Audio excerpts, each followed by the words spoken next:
Estimados amigos, lectores y suscriptores, quiero agradecerles la fidelidad que han tenido al escuchar los cuentos de mi libro Cuentos de Malvinas y otras guerras. En esta oportunidad voy a empezar con un nuevo libro que se llama Cuentos de Tiza y Pizarrón. Así que daré lectura a este primer cuento. Entonces, del libro de Gustavo Robert, Cuentos de Tiza y Pizarrón, maestra por vocación. Silvina estaba acostada en silencio al lado de Ignacio, su marido. Hacía días que se lo callaba para no angustiarlo, pero esa noche no pudo resistir más la presión y largó lo que sentía. Nacho, no aguanto más, casi al punto del llanto. ¿Qué te pasa, amor?, contestó él sorprendido y preocupado. Me cansé de las amenazas de un par de madres del colegio. ¿Qué?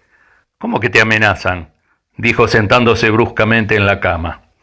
Ella rompió en llanto y confesó: sí, tengo 2 alumnos en séptimo que son 2 pichones de delincuentes. No les importa nada, no estudian, contestan mal y tienen atemorizados a los otros chicos. Además traen droga al colegio. El otro día tomé prueba de lengua y los reprobé. No saben ni siquiera escribir, pero las madres vinieron las 2 a la salida del colegio y me dijeron que si no los aprobaba me iban a tajear la cara. Vos sabés, andan con trinchetas, los chicos y ellas. Pero eso es gravísimo, ¿qué dice la directora?, preguntó indignado su marido. Nada, mira para otro lado, porque tiene tanto miedo como yo. Tengo ganas de buscar otro trabajo. Sí, vos amás la docencia, los chicos te adoran, tenés un montón de antigüedad, ¿cómo vas a abandonar ahora? ¿De qué me sirve la vocación si soy un infeliz? Todo Rosario sabe que las mafias controlan muchas cosas, inclusive a la policía. Los padres de estos chicos son narcos. ¿A qué me voy a quedar? ¿A mentir? ¿A regalarles notas? ¿A alumnos que no las merecen porque estoy bajo presión? No doy más, insistió más mientras sollozaba. Pará, mami, no a todas. Hay policías corruptos, lo sabemos, pero la mayoría de los muchachos son honestos y quieren que toda esta mierda se termine. Gran parte de la culpa la tiene la justicia. Hay jueces que se hacen los burros y no fallan nunca. Cada vez que agarramos a uno, lo primero que le preguntan es si los tratamos mal para hacernos sumarios a nosotros y quedar bien con la prensa. Gran parte de nuestra gente tiene las manos atadas por la misma justicia. Esa noche, ninguno de los 2 durmió. En realidad, Silvina hacía muchos días que dormía muy poco. A primera hora de la mañana, Nacho, que era sargento primero de la policía de Santa Fe, fue a trabajar cansado y más preocupado que nunca. Habló con un par de amigos que estaban en la comisaría de la jurisdicción del colegio, les explicó lo que pasaba y les pidió que echaran ojo a la escuela. Efectivamente, 3 días más tarde, las 2 madres se acercaron a la salida de clases preparadas para seguir a Silvina y darle un escarmiento. Justo cuando se acercaban a la docente que estaba esperando el colectivo a media cuadra de distancia, el móvil de la policía les interceptó y las detuvo por portación de armas blancas. En vez de trinchetas, traía entre sus ropas 2 cuchillos tramontina para que la cicatriz fuera lo más visible posible en la cara de la docente. Espantada, la maestra pidió una licencia. La entrevistó un psicólogo del Ministerio de Educación y determinó en ella un grado de estrés superlativo. Le dieron permiso médico por 6 meses. Lo hablaron en su casa y el matrimonio decidió pedir el traslado. El primer paso lo dio Ignacio. Se presentó ante el comisario y le planteó el problema. Juan, estoy en un quilombo. Las mujeres de 2 narcos de la tablada se la agarraron con mi mujer porque les volé a los hijos. Ya intentaron tajearla. Tengo que rajarme urgente de acá.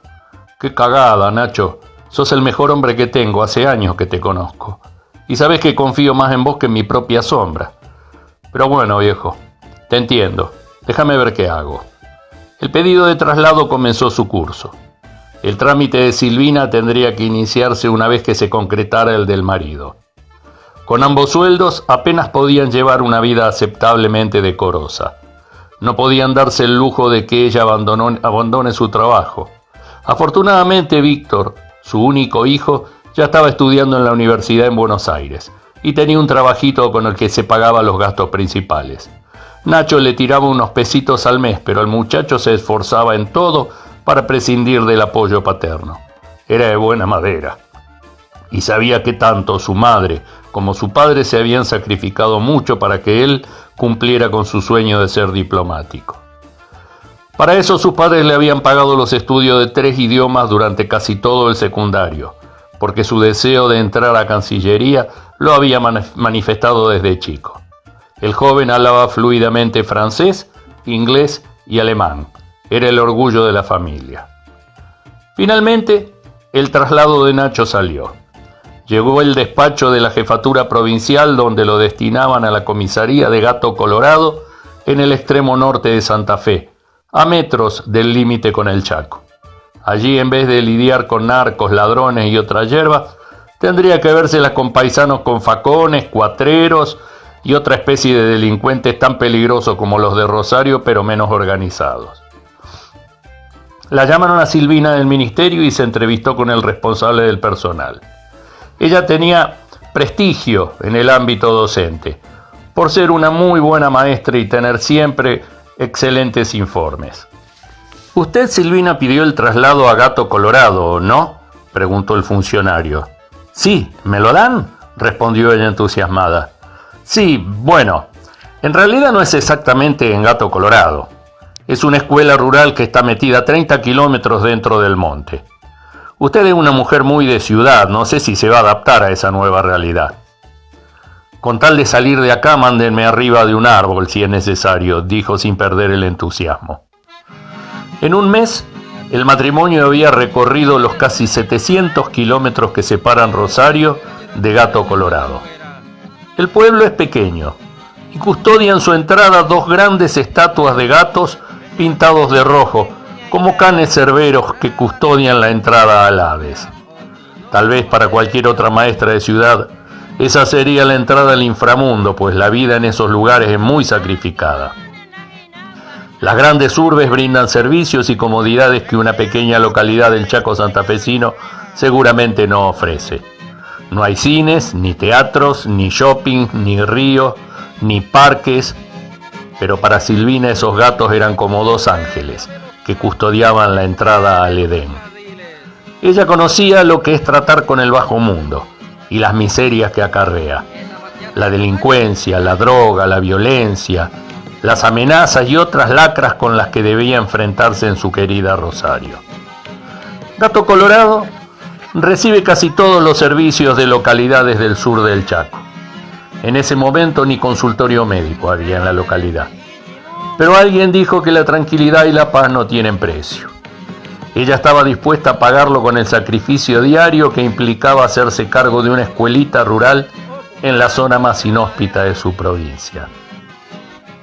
La llegada de la nueva maestra y el nuevo policía causó cierto revuelo en una población en la que nunca pasa nada. Era el mes de julio, y si bien se encuentra al extremo norte de la bota santafesina, los amaneceres invernales son muy fríos, así como lo son infernales los calores del verano. La casa que consiguieron en alquiler estaba a las afueras del pueblo. No tenía agua corriente ni teléfono, pero sí baño instalado. Salir a un excusado durante la noche de invierno no es nada agradable para nadie, por más al norte que se esté. Por lo menos eso no sería necesario. A Silvina le causó un poco de angustia encontrar tanta carencia de comodidades, pues era una casona antigua, mucho menos cómoda que la que ocupaban en Rosario. Para ir hasta la escuela recorriendo los 30 kilómetros por camino de tierra a través del monte, había llevado una vieja Sanelita bambina que le regaló su hermano mecánico en Funes. A los 2 días de llegados, cuando ya habían terminado relativamente de instalarse, Nacho se presentó en el destacamento policial y ella se dirigió a la escuela. Era una construcción hecha con premoldeados de cemento con paneles de yeso que operaban como revoque interno y aislantes de temperatura. Al revés de lo que dicen las lecturas de los viejos libros escolares tituladas Mi casa, la escuela era fría en invierno y calurosa en verano. A la anterior directora le había salido la jubilación y la esperó para interiorizarla de la rutina escolar. «Hola Silvina, mucho gusto. Te voy a comentar algunas cosas de esta escuelita. Vos venís de Rosario, donde hay una realidad. Acá es distinta. Los chicos son todos hijos de puesteros y peones de campos vecinos. Algunos hacen hasta 15 kilómetros diarios a caballo para llegar a clase a tiempo. Por eso tenés que ser más tolerante, aunque sin aflojar demasiado, porque si no, nunca llegás a dar los contenidos anuales. Entiendo, respondió Silvina, mientras escuchaba con atención. Tienen los problemas clásicos del mundo rural. Mucha deserción, alcoholismo y analfabetismo en varios padres, y en algunos casos puntuales otros temas mucho más graves que vas a tener que denunciar a la justicia. El más problemático que tuve yo fue el de una nena de séptimo que había quedado embarazada de su padre que la violaba. Algunos son realmente preocupantes y vas a ver que exceden totalmente a las actividades de una maestra de ciudad. Pero en general, como ocurre en todo el planeta, los chicos y los padres son buena gente. Luego de darle ese panorama tan poco halagüeño e interiorizarla de la rutina y la documentación correspondiente a la secretaría, que por supuesto también haría ella, la directora saliente la saludó con un abrazo y le deseó suerte. Como todas sus antecesoras, se volvía a su ciudad de origen, en este caso Laguna Paiva. Ninguna maestra se quedaba en Gato Colorado. La escuela era de jornada completa. Había que llegar antes de las 7 para hacer el mate cocido a la mañana porque muchos chicos venían en ayunas. Se daban horas de clase y se interrumpía para almorzar. Luego de un recreo prolongado retornaban al aula y pasada la media tarde volvía a hacerles mate cocido con algo de pan casero para que los alumnos volvieran con algo en la panza, a sus ranchos. Parte de ellos solo comían lo que recibían en la escuela. La electricidad la obtenían de paneles solares que había que limpiar periódicamente, porque los pájaros defecaban sobre ellos y la tierra del Chaco santafesino que se depositaba disminuía la capacidad de producción de electricidad. El pasto en el patio crecía a una velocidad increíble. Por suerte, un par de padres venía cada tanto a dar una mano y con guadañas y machete lo dejaban aceptablemente corto. Otro tema eran los insectos y las víboras. Los mosquitos eran terribles. Había algunos rincones con vinchucas y ni hablar de cuando aparecía una manga de langostas. Las paredes parecían tapizadas de verde cuando se posaban sobre el terreno de la escuela. Por supuesto no había cooperadora y todo se hacía con el escaso presupuesto que entregaba el ministerio y la ayuda de algún estanciero de la región. Era otro mundo. Los primeros días le dolían las manos a Silvina por amasar pan casero para 20 chicos. Pero con el tiempo, las otrora manos de mujer citadina que solo se resecaban por la tiza, se habían transformado en manos ásperas y firmes, aunque prolijamente cuidadas. Eran las manos de alguien que ponía mucho amor en su trabajo. Hacía de maestra, portera, cocinera, directora y muchas veces de mamá despiojadora. Les lavaba las cabecitas con vinagre blanco para tener medianamente controladas a las liendres que se propagaban con una velocidad espantosa. Los hacía formar en fila y con guantes revisaba una por una las cabelleras. Algunas eran verdaderas marañas que no pasaban bajo el agua desde hacía meses. Ella misma se hacía revisar por su marido porque los piojos no saben de jerarquías, de clases ni niveles económicos. Se acercaba el verano y llegaban las lluvias, las arañas y las víboras. Varias veces, alertada por los chicos, mataba alguna yarará con la pala larga. La maestra urbana se había transformado en una vaqueana campesina. Entretanto, las clases se daban simultáneamente en una misma aula. Les enseñaba al mismo tiempo a chicos de primero a séptimo, ingeniándose con cuanta técnica pedagógica conocía para incentivar a sus alumnos al estudio. Si bien los logros a nivel educativo eran menos que los deseados, la actitud inocente y afectuosa de los chicos justificaba cualquier esfuerzo. Más de una vez regresaba descorazonada en su bambina a Gato Colorado, pero mientras manejaba recordaba una frase de don Alberto Gerchunov. ¿Qué importa, maestro, sembrar entre guijarros, si el sembrador tiene el coraje heroico de no esperar la cosecha? Pasó ese año, Otro año, y otro, y otro, y otro. Las fiestas de fin de clase de la escuelita del monte se habían hecho famosas en Gato Colorado. Todos los papás y las mamás venían a ayudar. Hacían empanadas, se asaba algún ternero donado por un estanciero vecino, se guitarreaba y se bailaba. La chacarera y el chamamé sonaban todo el día. Se corría las sortijas, se jugaba la taba, las bochas y la gente pasaba muy bien. Además quedaba alguna platita para hacer arreglos que siempre hacían falta. Pero ese año fue especial. A Silvina le habían llegado la jubilación como maestra. Nacho se había retirado de la policía hacía 2 años y se quedaba en el pueblo por ella. El viejo presidente de la comuna de Gato Colorado casualmente también se jubilaba ese año.